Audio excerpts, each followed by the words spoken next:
এখন আমি সুজি রান্না করব।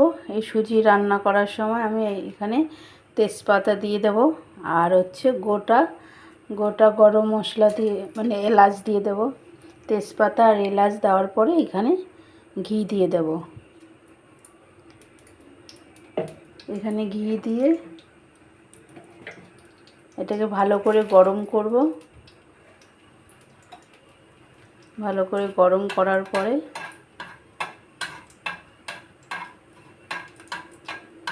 ঘিটা আমার বেশি দেওয়া হয়ে গেছে, প্রচুর ঘি বেশি হয়ে গেছে। ঘি দেওয়ার পরে এখানে আমি সুজিগুলো দিয়ে দেব। এখানে সুজি দিয়ে এটাকে ভালো করে ভেজে নেব। ভালো করে এরকম করে ভালো করে ভেজে নেব।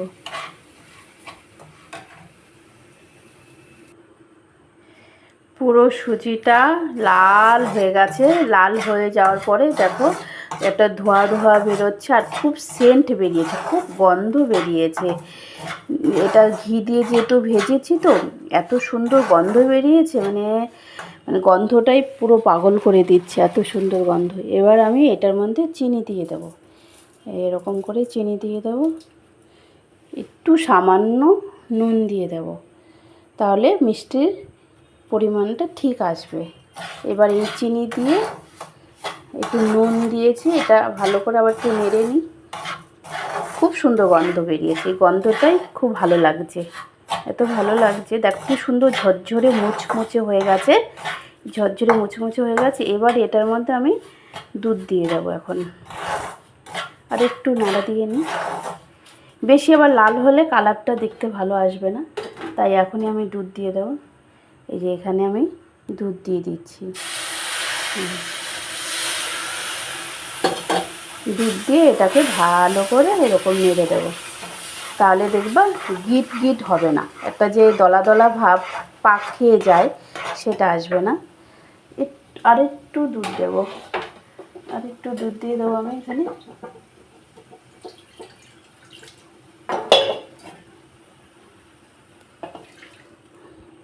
একটু দুধের সাথে একটু জলটাও দিয়ে দিলাম। এটাকে ভালো করে এরকম নেড়ে দেবো আর কি। এটাকে ভালো করে নাড়তে হবে, যেহেতু আমি এক হাতে ক্যামেরা ধরে রেখেছি, এই এক হাতে মোবাইল ধরে রেখেছি, তো এর জন্য একটু মোবাইলটা আমাকে নিচে রেখে ভালো করে এটাকে নাড়তে হবে। এটার জলটাকে পুরো শুকিয়ে দেবো আমি। জলটাকে পুরো শুকিয়ে দিয়ে আর একটু টানাতে হবে, আর একটু টানালে ভালো হবে।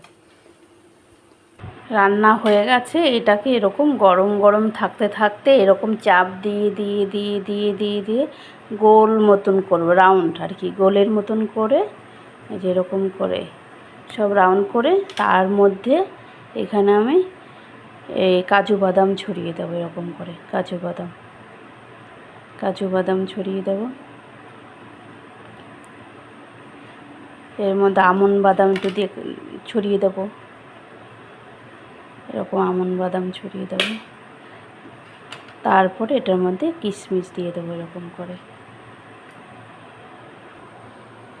এবার এটাকে এরকম করে চাকু দিয়ে দিয়ে দিয়ে দিয়ে এরকম লম্বা করে কেটে কেটে এটা বরফি টাইপের সাইজ করবো আর কি, এরকম বরফির মতন করব।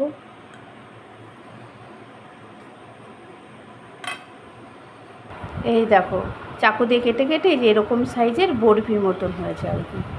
আমি যেহেতু তাড়াহুড়া করেছি এর জন্য একটু ভেঙে চুরে গেছে আর কি। খেয়ে দেখি, এটাই খেয়ে দেখি কেমন হয়েছে। খুব টেস্ট। আসলে মিষ্টিটা কম দিয়েছি, যেহেতু মিষ্টি ভালো খাই না, তার জন্য। গরম গরম এরকম সুজির হালুয়া বানিয়ে এরকম বরফি সাইজের কেটে কেটে খেতে খুব টেস্ট।